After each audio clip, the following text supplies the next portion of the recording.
So hello everyone, now I am going to start remaining topics of ray optics. तो जैसा कि हम लोगों ने पिछले लेक्चर्स में रे ऑप्टिक्स से रिलेटेड जो है टॉपिक बहुत सारे कवर किए हैं, अब जो है कि हम लोग जो है यहाँ पे लेंस फार्मूला को डिराइव करेंगे और वन बाय वन जो भी पार्ट ए के रे ऑप्टिक्स पार्ट ए के टॉपिक्स हैं उनको हम लोग कवर करेंगे। तो सबसे पहले चलिए हम लोग जो है कि डिराइव करते हैं लेंस फार्मूला। तो लेंस फार्मूला जैसे कि हम लोगों ने जो है कि मिरर फार्मूला जो है कि डिराइव किया था, वैसे ही हम लोग जो है एक डायग्राम बनाएंगे लेंस का। और जैसे ये आपका एक कॉन्वेक्स लेंस हो गया, इस कॉन्वेक्स लेंस में ये आपका ऑप्टिकल सेंटर हो गया, ये ऑप्टिकल सेंटर है, इसको हम ओ से रिप्रेजेंट कर दे रहे हैं। और इसका इधर मान लिया कि ये F1 है और ये 2F1 है, इधर जो है कि आपका F2 है और 2F2 है। एक ऑब्जेक्ट हम लेंगे यहाँ पे जो F2 और 2F2 के बीच में है। यहाँ पे इसका जो है कि हम लोग नाम रख देंगे AB जो ऑब्जेक्ट है, जिसकी हाइट है कुछ यहाँ पे। अब इस केस का हम लोग रे डायग्राम बनाएंगे। तो जब रे डायग्राम बनाएंगे तो parallel line passing through parallel axis, parallel line passing through focus after refraction. तो ये आपका जो है कि एक यहाँ से रिफ्रैक्टेड रह जाएगी। और दूसरा रूल लगाएंगे कि जब कोई लाइट रे इसके ऑप्टिकल सेंटर से अगर पास करती है तो विदाउट एनी डेविएशन वो सीधी चली जाती है।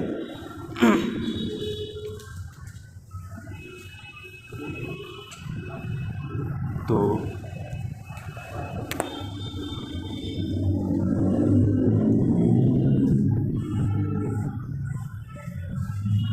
जहाँ पे इंटरसेक्ट करेगा वहाँ पे इमेज बनेगा। तो यहाँ पे देख रहे हैं बियॉन्ड 2F इमेज बन रहा है।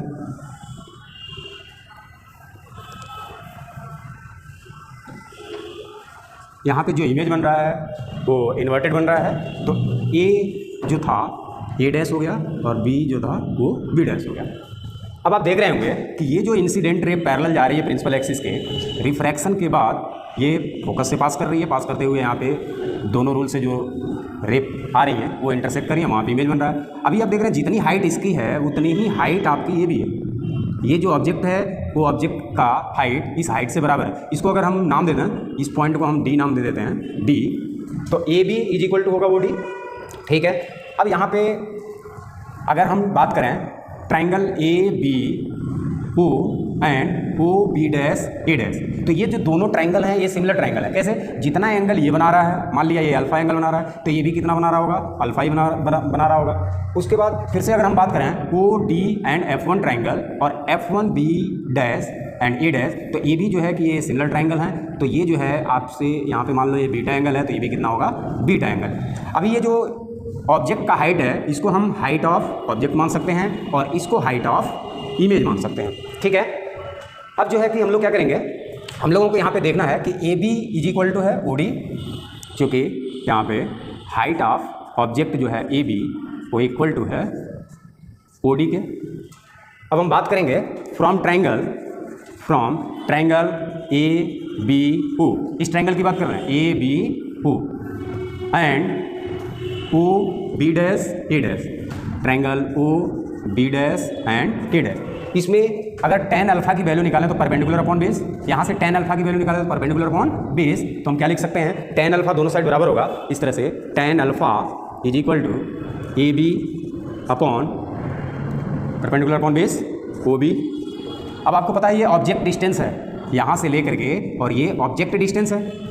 और मैंने बताया था लेफ्ट साइड जो भी डिस्टेंसेस मेजर करेंगे वो नेगेटिव लेंगे और राइट साइड जो भी डिस्टेंसेस होंगे उनको हम पॉजिटिव लेंगे। अब यहाँ से जहाँ पे इमेज बन रहा है, ये जो इमेज बन रहा है ये इमेज डिस्टेंस है, और इसके फोकस से लेकर के ये जो डिस्टेंस है ये आपका फोकल लेंथ है F। तो tan alpha is equal to AB upon OB, और OB है क्या? इधर की अभी हम लोगों ने मिरर फार्मूला जब हम लोगों ने ड्राइव किया था तो उसमें सभी डिस्टेंसेस को, क्योंकि लेफ्ट में था तो हमने साइन कन्वेंशन यूज नहीं किया था, पॉजिटिव लिया था या नेगेटिव लेता तब भी वही आता। तो यहाँ पे अब ऑब्जेक्ट तो इधर है, इमेज उधर बन रहा हाइट ऑफ जो आपका ऑब्जेक्ट है ये इधर है और हाइट ऑफ इमेज जो है उधर है, तो अब यहाँ पे हम साइन कन्वेंशन यूज करेंगे। तो यहाँ से लेफ्ट साइड की चीज़ें निगेटिव होती हैं, तो ए बी इसको लिख सकते हैं ए बी, और ओ बी की वैल्यू कितनी है -u, क्योंकि लेफ्ट साइड है, तो इसको इक्वेशन नंबर 1 मान लिया।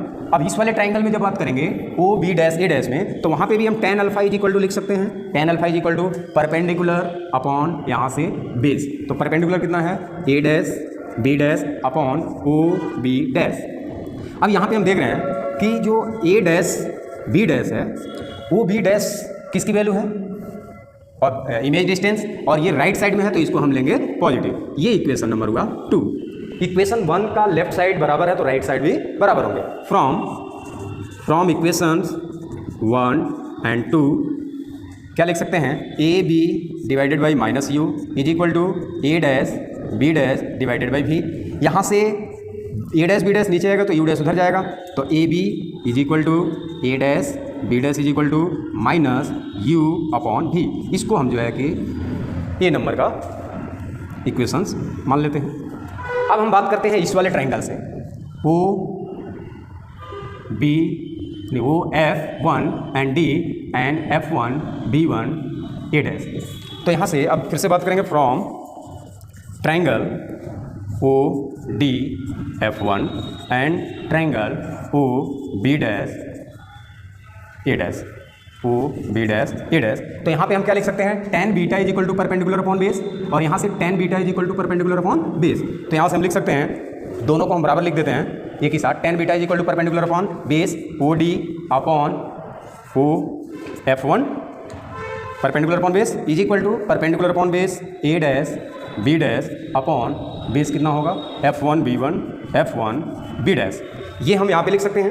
अब यहाँ पे ओ F1 जो है वो फोकल लेंथ है, राइट साइड में है, तो हम इसको पॉजिटिव लेंगे। तो ओ डी की वैल्यू आप देख रहे हैं, ओ डी की वैल्यू ए बी के बराबर है, तो ए बी चूँकि यहाँ पे लिख देंगे O D is equal to A B, तो ए बी ओ F1 की F और A dash B dash F1 B जो डिस्टेंस है ये, इसको हम भी के टर्म में कैसे लिख लेंगे, पूरा में से इतना जब हम घटा देंगे तो यही तो वैल्यू आएगी, यानी इतना डिस्टेंस हम क्या लिख सकते हैं, O B dash minus O F1। तो इसके जगह पे क्या लिखेंगे, O B dash minus O F1। तो यहाँ से आपका A B A dash B dash और ओ B1 कितना है V, और माइनस ओ F1 कितना है F। तो यहाँ से ए डैश बी डैश अगर यहाँ जाएगा तो F उधर चला जाएगा। तो फिर से आप देखेंगे कि A B upon A dash B dash is equal to F ऊपर चला जाएगा F and V minus F। इसको जो है इक्वेशन बी मान लेते हैं। अब इक्वेशन ए एंड बी में आप देखेंगे कि लेफ्ट साइड दोनों में बराबर है तो राइट साइड भी बराबर होंगे। तो from A and B minus U upon B is equal to F upon U minus F। इसको अगर क्रॉस मल्टीप्लिकेशन करते हैं तो u का इसमें ये भी है, तो ठीक है ये b है, यहाँ पे v माइनस f है। तो इसका जब मल्टीप्लाई करेंगे तो v का इसमें मल्टीप्लाई होगा तो माइनस का u इंटू बी, और इस माइनस का मल्टीप्लाई माइनस में होगा तो प्लस का u इंटू एफ, और इसका मल्टीप्लाई इधर होगा तो u इंटू एफ। यहाँ पे रोकना वीडियो।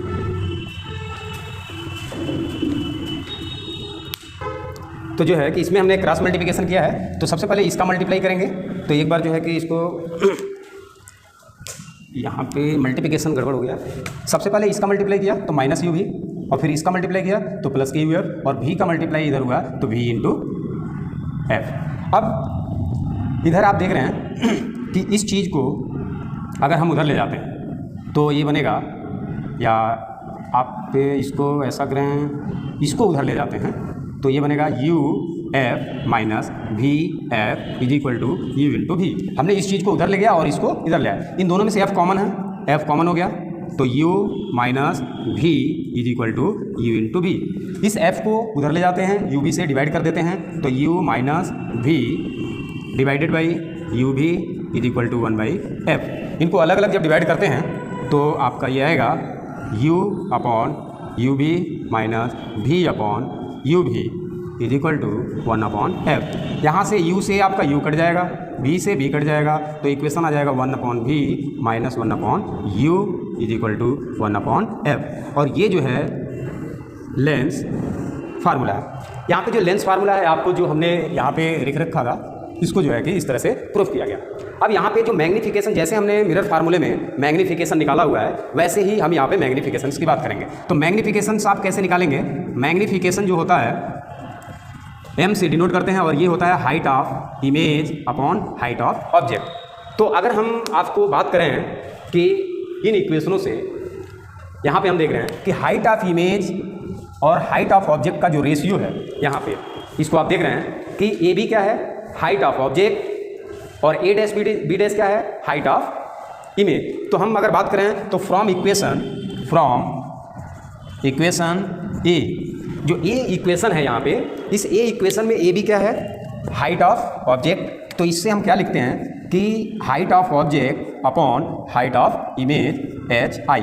जबकि यहाँ पे height of object positive Y axis में है तो इसको पॉजिटिव लेंगे, और यहाँ पे हाइट ऑफ आपका जो है कि इमेज निगेटिव डायरेक्शन में है तो यहाँ पे हम निगेटिव लेंगे, यहाँ पे साइन कन्वेंशन लेंगे। और ये इक्वल टू है किसके बराबर? माइनस यू अपॉन भी। तो यहाँ पे माइनस से माइनस ये कैंसिल आउट हो जाएगा, और इसको जब अपोजिट करेंगे तो ये क्या बन जाएगा? Height of image upon height of object is equal to V upon U. तो हमने देखा कि जो मैग्नीफिकेशन था आपका मिरर में वो H I by H naught is equal to minus V by U होता था, लेकिन यहाँ पे जो मैग्नीफिकेशन है वो कितना आ रहा है? V upon U. आपको याद रखने का तरीका क्या है कि उसमें सब प्लस था मिरर फार्मूले में, तो मैग्नीफिकेशन में माइनस था। यहाँ पे लेंस फार्मूले में माइनस है तो मैग्नीफिकेशन में माइनस नहीं है। तो ये तो आपका लेंस फार्मूला था। अब इसके बाद जो है कि हम लोग देखेंगे रिफ्रैक्शन थ्रू स्फेरिकल सरफेस। तो नेक्स्ट टॉपिक की बात करेंगे, refraction through spherical surface. Refraction through spherical surface मैंने बताया था कि स्फेरिकल टाइप के जो लेंस होते हैं वो दो तरह के होते हैं, एक तो कॉन्वेक्स होता है, कॉन्वेक्स लेंस, और दूसरा होता है कॉनकेव लेंस। तो अभी यहाँ पे हम लोग बात कर रहे हैं कॉन्वेक्स लेंस की। कॉन्वेक्स लेंस का जो सरफेस होता है ये बल्जिंग आउटवर्ड होता है। तो एक डायग्राम बनाते हैं हम लोग। ये आपका कोई स्फेरिकल सरफेस है, और इस स्फेरिकल सरफेस में आपका यहाँ पे कोई ऑब्जेक्ट रखा हुआ है, और यहाँ पे इधर एयर है, ये एयर है, और ये जो है ग्लास है, ये ग्लास है। तो ये डेंसर मीडियम है और ये रेयर मीडियम है। ये डेंसर है और ये आपका रेयर है, रेयरर मीडियम है। अब अगर इसका रिफ्रैक्टिव इंडेक्स हम मान लें μ1 है तो इसका रिफ्रैक्टिव इंडेक्स μ2 होगा। अब जब भी यहाँ से इंसिडेंट रे यहाँ पे आएगा तो इसका होगा रिफ्रैक्शन। जब भी कोई इंसिडेंट रे ऑब्जेक्ट से आएगा इस डेंसर मीडियम में तो इसका होगा रिफ्रैक्शन, और इस रिफ्रैक्शन के लिए हमें यहाँ पे नॉर्मल ड्रॉ करना होगा। तो हमने इसका मान लिया सेंटर यहाँ पे है, तो इस सेंटर से इस पॉइंट को अगर ज्वाइन कर देंगे तो ये आपका हो गया नॉर्मल, ये आपका नॉर्मल हो गया, नॉर्मल। अब ये नॉर्मल से कितना एंगल बना रहा है ये, इसको बोलेंगे इंसिडेंट एंगल। उसके बाद जब ये रेयर से डेंसर में जाता है तो according to law of reflection normal के साइड ये बेंड हो जाता है, तो जो रिफ्रैक्टेड रे है ये ऐसे नॉर्मल के साइड बेंड हो जाएगा। अब इनके जो है कि कुछ नाम दे देते हैं, यहाँ से हम परपेंडिकुलर्स लेते हैं, और जो भी डिस्टेंस मेजर की जाएंगी वो यहीं क्यू से मेजर की जाएंगी। अब ये इंसिडेंट रे है और ये रिफ्रैक्टेड रे है। यहाँ पे जो रिफ्रैक्टेड रे है नॉर्मल के बीच का जो एंगल होता है उसे बोलते हैं एंगल ऑफ रिफ्रैक्शन। तो ये आर क्या है? एंगल ऑफ रिफ्रैक्शन, यहाँ पे एंगल ऑफ रिफ्रैक्शन।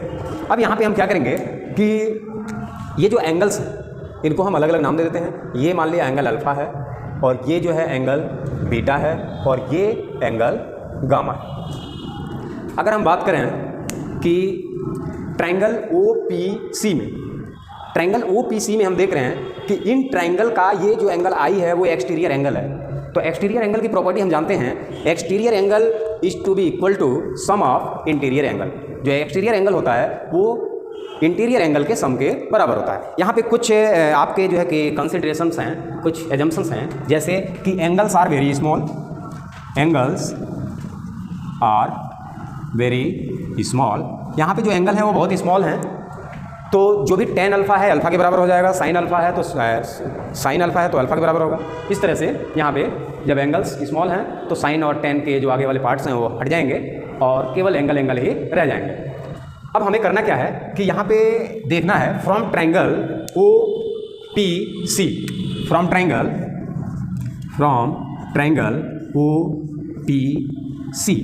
OPC जो ये ट्रायंगल है इसमें हम देख रहे हैं कि angle I is the exterior angle. तो एक्सटीरियर एंगल क्या होता है? Exterior angle is equal to sum of interior angle. Alpha and beta क्या है? Interior angle, alpha and beta. दूसरी चीज, फिर से हम ट्रायंगल देखेंगे, इसमें आपके P और इसका और कोई नाम दे देते हैं, यहाँ पे इसका इमेज बन रहा है P I एंड C में। From triangle P I and C, from triangle P I C में हम देखेंगे कि इस ट्रायंगल में ये जो है बीटा एक्सटीरियर एंगल है, तो beta is equal to sum of interior angle beta is exterior angle. तो यहाँ पे हम क्या लिख सकते हैं? Beta is equal to R plus gamma. यहाँ से अगर R की वैल्यू निकालते हैं तो R इज इक्वल टू क्या हो जाएगा? Beta minus gamma. ये इक्वेशन नंबर 2 हो गया।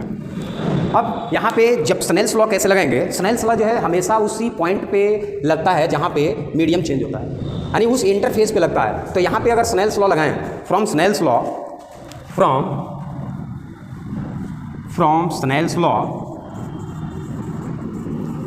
क्या कहता है कि μ1 sin I is equal to μ2 sin R। मैंने अभी भी बताया कि एंगल्स आर वेरी स्मॉल, तो sin I किसके बराबर हो जाएगा? I के, और sin R किसके बराबर हो जाएगा? R के। तो यहाँ से μ1 sin हट जाएगा, तो μ1 I is equal to μ2 R। यहाँ पे I और R की वैल्यू जब हम पुट करेंगे, ये I की वैल्यू को पुट करेंगे यहाँ से I की वैल्यू, और ये आपका ये गामा है, नॉट R जैसे दिख रहा है, तो ये गामा है। और आपके जो है कि ये R की वैल्यू को हम यहाँ पे पुट करेंगे तो क्या इक्वेशंस बनेगा आपका? μ1 और I is equal to alpha plus beta is equal to μ2, R की वैल्यू हो जाएगी बीटा माइनस गामा। ये जो है कि आप इसको इक्वेशन नंबर मान लें 3। अब यहाँ पे देखेंगे अल्फ़ा बीटा गामा की वैल्यू में निकालनी है। अल्फ़ा बीटा गामा की वैल्यू जब निकालेंगे तो अल्फ़ा की वैल्यू OPQ ट्रायंगल से निकलेगी, बीटा की वैल्यू CPQ ट्रायंगल से निकलेगा, गामा की वैल्यू IPQ ट्रायंगल से निकलेगा। तो यहाँ पे हम देखते हैं कि tan अल्फ़ा tan बीटा की वैल्यू हम निकालते हैं। तो आप जानते हैं tan अल्फ़ा अप्रॉक्सीमेटली किसके बराबर हो जाएगा? अल्फ़ा के, क्योंकि एंगल्स आर वेरी स्मॉल, और tan alpha is equal to होता है परपेंडिकुलर अपॉन बेस। तो परपेंडिकुलर कितना है? हम ट्रायंगल इससे बात कर रहे हैं OP एंड Q से, तो परपेंडिकुलर अपॉन बेस। परपेंडिकुलर कितना है? PQ अपॉन, और बेस कितना है? OQ। यहाँ पे जो बेस है OQ, ये क्या ऑब्जेक्ट डिस्टेंस नहीं है? ये ऑब्जेक्ट डिस्टेंस है। क्या ये लेफ्ट साइड में है तो निगेटिव लेंगे? बिल्कुल लेंगे।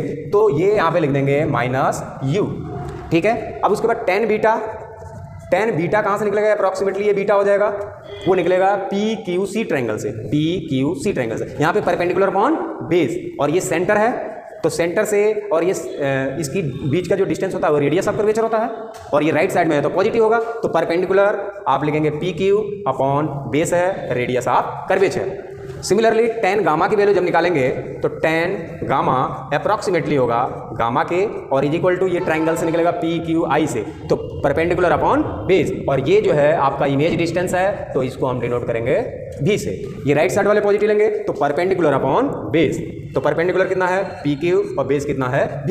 इन अल्फा बीटा गामा की वैल्यूज को हम यहाँ पे पुट करेंगे। ये सारी वैल्यूज हम क्या करेंगे? इधर इनको इन इक्वेशन में पुट करेंगे। तो यहाँ पे जब पुट करेंगे तो आप देखेंगे μ1 अल्फ़ा की वैल्यू कितनी है? PQ अपॉन -u, और बीटा की वैल्यू कितनी है? Plus PQ upon R is equal to μ2, beta की वैल्यू कितनी? PQ upon R, minus gamma की वैल्यू कितनी है?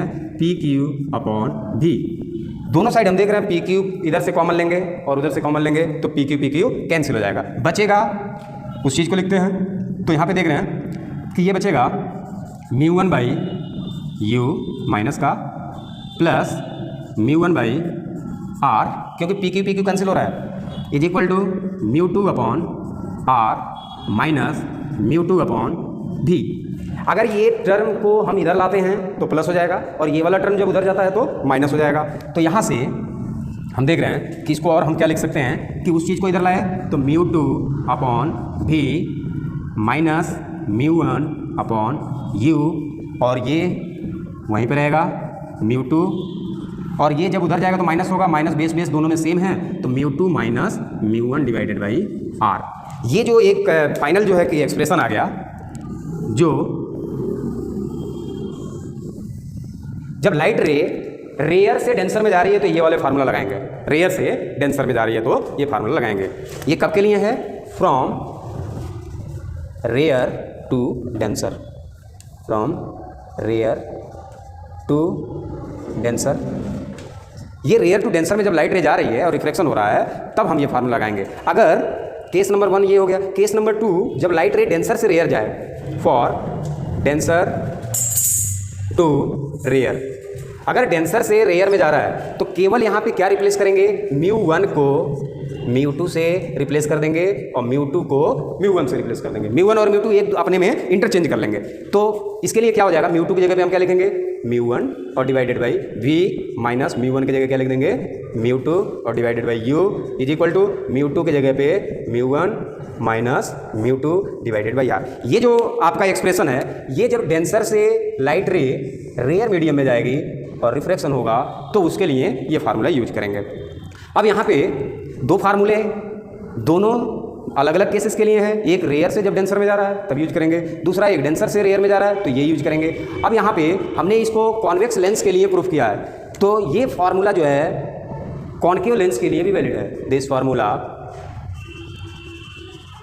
Is also valid for concave lens. ये कॉन्केव लेंस के लिए भी आपका वैलिड है।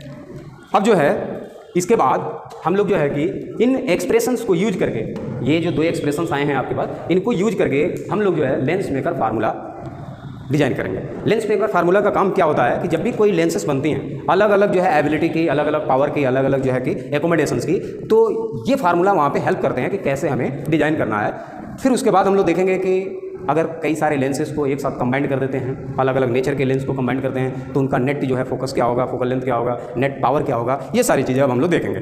तो आगे हम लोग देखते हैं कि जो है कि लेंस मेकर फार्मूला। तो अब हम लोग देखेंगे लेंस मेकर फार्मूला। तो अभी जो दो एक्सप्रेशन हम लोगों ने ड्राइव किया है कि जब लाइट जो है रेयर से डेंसर जाती है तो कैसे हम लिखते हैं एक्सप्रेशन को, और जब डेंसर से रेयर आती है तब कैसे लिखते हैं एक्सप्रेशन को। तो एक डायग्राम फिर से हम लोग यहाँ पे बनाएंगे, और यहाँ पे एक कॉन्वेक्स लेंस लिया। अब यहाँ पे देखेंगे कि इस कॉन्वेक्स लेंस के दो सरफेस हैं। एक लाइट रे जब इससे टकराएगी तो रिफ्लेक्शन होगा, फिर से लाइट रे इससे भी टकराएगी। तो इसमें कितने जो है कि सरफेस हैं, दो सरफेस हैं, और दोनों सरफेस के ये जो सरफेस 1 है और ये जो सरफेस है ये 2 है। यहाँ पे 2 सरफेस और ये 1 सरफेस। अब यहाँ पे आपकी जो ये ऑप्टिकल सेंटर है, ये आपका ऑप्टिकल सेंटर है, इसको हमने वो से रिप्रेजेंट कर दिया। अब मान लिया यहाँ पे कोई ऑब्जेक्ट रखा हुआ है, यहाँ पे कोई ऑब्जेक्ट रखा हुआ है और यहाँ से पहले सरफेस 1 पे ये स्ट्राइक करता है, तो यहाँ पे इसका रिफ्लेक्शन होना स्टार्ट हो जाएगा। अब जब इसका रिफ्लेक्शन होना स्टार्ट होगा तो अगर बाय द वे मान लो ये सरफेस नहीं होता तो अब ये नॉर्मल के साइड बेंड होगा, और नॉर्मल के साइड बेंड होगा तो इसका यहाँ पे इमेज बन जाएगा, जैसा कि अभी हम लोगों ने पिछला जो है कि डेरिवेशन देखा। अब ये जो आई डैश इमेज बना है हमने इसको हटा करके किया है, तो ये जो फाइनल इमेज नहीं होगा ये टेम्पोररी इमेज होगा, ये फाइनल इमेज नहीं होगा।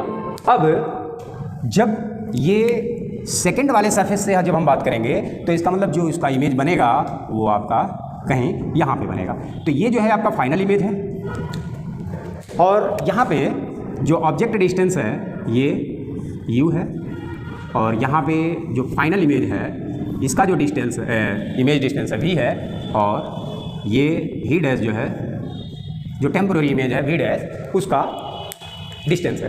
अब जब हम सरफेस 1 के लिए बात करेंगे तो इसके लिए ऑब्जेक्ट डिस्टेंस ये है और इमेज डिस्टेंस ये है, लेकिन वहीं पे जब सरफेस 2 के लिए बात करेंगे तो आपका जो ये है ये एज ए ऑब्जेक्ट जैसा काम करेगा और उसका ये इमेज जैसा काम करेगा।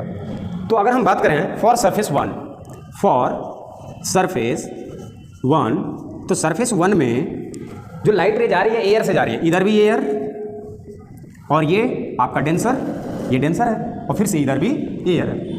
तो लाइट रे एयर से डेंसर में गई है तो फर्स्ट वाला एक्सप्रेशन लगेगा जो अभी हम लोगों ने ड्राइव किया था। तो हम क्या लिखेंगे, μ2 बाई, इसका रिफ्रैक्टिव इंडेक्स μ1 है और इसका रिफ्रैक्टिव इंडेक्स μ2 है। तो μ2 बाई कौन सा जो है कि इमेज बन रहा है, v dash, μ2 by v dash minus μ1 by object distance u is equal to μ2 minus μ1 divided by r1। हमने क्या किया, सरफेस 1 का रेडियस ऑफ कर्वेचर ये अलग मान लिया और सरफेस 2 का रेडियस ऑफ कर्वेचर r2 मान लिया। तो सरफेस 1 का रेडियस ऑफ कर्वेचर इधर होगा, सरफेस 2 का रेडियस ऑफ कर्वेचर इधर होगा। तो हमने ये इक्वेशन मान लिया, इक्वेशन नंबर 1। अब जब हम बात करेंगे फॉर सरफेस 2, ये रेयर टू डेंसर है, रेयर टू डेंसर, और यहाँ पे डेंसर टू रेयर है, डेंसर टू रेयर। तो यहाँ पे μ2 को जस्ट μ1 से रिप्लेस कर देना है। तो यहाँ पे हो जाएगा μ1। अब यहाँ पे ये ऑब्जेक्ट जैसा काम करेगा और ये इमेज जैसा काम करेगा। तो μ2 बाई v1, μ1 बाई क्या हो जाएगा v, क्योंकि ये इमेज डिस्टेंस है, माइनस अब μ2 हो जाएगा और μ2 बाई आपका जो ऑब्जेक्ट डिस्टेंस है वो क्या है, v डैश है। v dash is equal to μ1 minus μ2 upon r2। दूसरे वाले सरफेस का रेडियस ऑफ कर्वेचर हमने क्या मान लिया है, r2। इन इक्वेशंस में इक्वेशन 1 और इक्वेशन 2 को अगर ऐड करते हैं तो देखेंगे ऐड इक्वेशन 1 एंड 2। यहाँ तक कोई दिक्कत होनी नहीं चाहिए। मैंने रेयर टू डेंसर के लिए जो फर्स्ट एक्सप्रेशन था वो लगा दिया था, उसके बाद सरफेस 2 के लिए सेकंड एक्सप्रेशन मैंने यूज कर लिया। बस यहाँ पे ये ऑब्जेक्ट है, इस ऑब्जेक्ट का जब सरफेस 1 से रिफ्लेक्शन हो रहा है तो इसका इमेज यहाँ पे बन रहा है, लेकिन जब सरफेस 2 भी इंक्लूड कर ले रहे हैं तो उसका इमेज यहाँ पे बन रहा है, ना कि यहाँ पे बन रहा है। तो सरफेस 2 के लिए ये ऑब्जेक्ट है और ये इमेज है, यहाँ पे हमने ये यूज किया। जब इसको हम और इसको ऐड करेंगे तो लेफ्ट साइड एक साथ ऐड कर लेते हैं। तो पहले इसको लिखते हैं μ2 upon v dash minus μ1 upon u, और फिर इसको लिखते हैं plus μ1 upon v minus μ2 upon v dash is equal to, इधर वाला लिखते हैं पहले μ2 माइनस μ1 डिवाइडेड बाई r1। इसको अगर हम μ2 माइनस μ1 लिखें तो माइनस बाहर कॉमन आ जाएगा, तो इसको और हम लिख सकते हैं माइनस यहाँ कॉमन ले लिया तो ये भी बन जाएगा μ2 माइनस μ1 डिवाइडेड बाई r2। यहाँ से हम देख रहे हैं कि μ2 बाई v डैश ये और ये टर्म कैंसिल आउट हो रहा है। तो क्या बचा, यहाँ पे μ1 भी कॉमन हो रहे हैं आपके। तो यहाँ से हम क्या लिख सकते हैं कि μ1 1 बाई v, और ये माइनस वाला पहले लिखते हैं, इसको पहले लिख रहे हैं, इसको बाद में 1 अपॉन u। यहाँ तक किसी को दिक्कत नहीं होनी चाहिए। μ1 हमने कॉमन कर लिया क्योंकि दोनों में है, और पॉजिटिव वाले को पहले लिख लिया और नेगेटिव वाले को बाद में लिख लिया। इज इक्वल टू, इन दोनों में μ2 माइनस μ1 कॉमन है, तो इन दोनों में μ2 माइनस μ1 कॉमन है। यहाँ पे बचा कितना, 1 by r1 minus 1 by r2। इसमें आप μ1 को इधर डिवाइड करते हैं, तो क्या बन जाएगा 1 बाई v। और क्या ये 1 by v minus 1 by u आपका लेंस फार्मूला से रिलेटेड नहीं है? तो इसके जगह पे हम क्या f लिख सकते हैं, तो यहाँ पे लिख सकते हैं 1 बाई f, और इस μ1 को उधर जब डिवाइड करेंगे तो μ2 बाई μ1 अलग अलग इन दोनों में डिवाइड हो जाएगा, और μ1 से जब ये डिवाइड होगा तो 1 आ जाएगा। तो आपका ये बन गया, और यहाँ पे 1 by r1 minus 1 by r2। ये जो एक्सप्रेशन है इसी को बोलते हैं लेंस मेकर फार्मूला। ये जो एक्सप्रेशन है इसको हम बोलते हैं lens maker formula. This is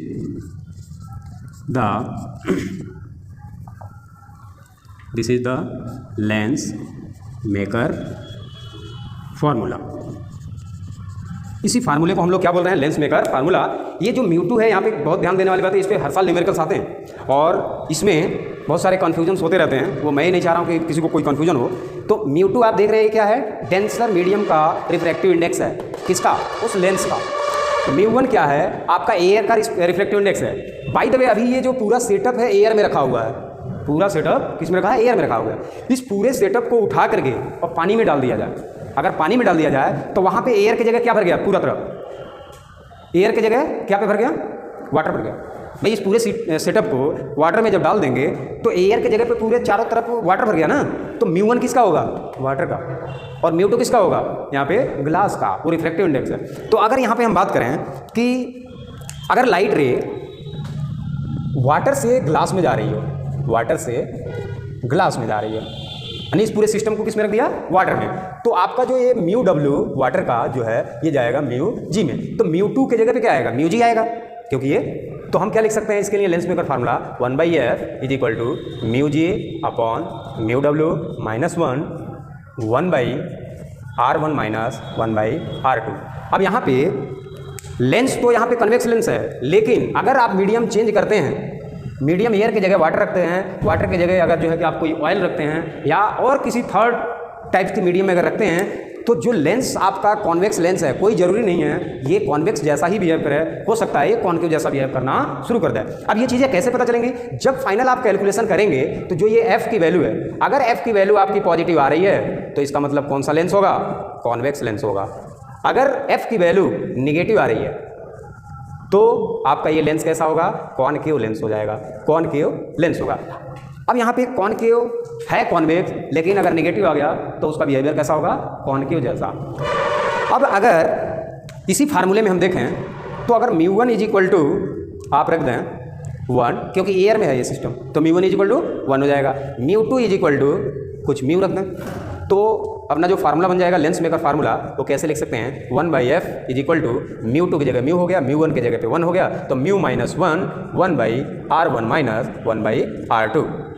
ये केस इसके लिए है जब एयर से ग्लास में लाइट रे जा रही है, वाटर से अगर ग्लास में जा रही है तो ये लिखेंगे। अब अगर कुछ इसमें जो है कि R1 R2 की वैल्यू को लेने में कुछ जो है कि डाउट्स रहते हैं, तो आप देखेंगे कि केसेस इसमें अगर मान लिया आपके पास एक लेंस है और ऐसा है, इसको बोलते हैं प्लेनो कॉन्वेक्स लेंस, इसका नाम क्या है, प्लेनो कॉन्वेक्स लेंस। इसमें सरफेस 1 ये है और सरफेस 2 ये है। इस सरफेस 1 का जो है यहाँ पे प्लेन है, तो रेडियस ऑफ कर्वेचर R1 की वैल्यू जो होगी वो कितनी हो जाएगी, इनफाइनाइट। ये रेडियस ऑफ कर्वेचर R2 है, इसका रेडियस किधर होगा, इधर, इसका रेडियस किधर होगा, इधर R2, और इस R2 की वैल्यू जब इधर होता है तो हम कैसा लेते हैं, निगेटिव। R2 की वैल्यू कैसा लेंगे, निगेटिव, क्योंकि लेफ्ट साइड में है। R2 की वैल्यू कैसा लेंगे, निगेटिव। अब हमने देखा अगर यही प्लेनो कॉन्वेक्स ऐसा होता तो इसमें ये सरफेस 1 है, ये सरफेस 1 है और ये सरफेस 2 है, तो इसका रेडियस ऑफ कर्वेचर आपका किधर जाएगा, इधर जाएगा, R2, और R2 की वैल्यू इधर कैसे लेंगे, पॉजिटिव, और यहाँ पे R2 नहीं R1, ये R1 की वैल्यू कैसा लेंगे, पॉजिटिव, और यहाँ पे R2 कैसा होगा, इन्फिनिटी, क्योंकि R2 इन्फिनिटी होगा। ये जो है कि बिल्कुल प्लेन है, तो ये कहीं नहीं जो है बेंड हो रहा है, तो रेडियस ऑफ कर्वेचर ही नहीं होगा, और जाके इनफाइनाइट पे ये बेंड होगा।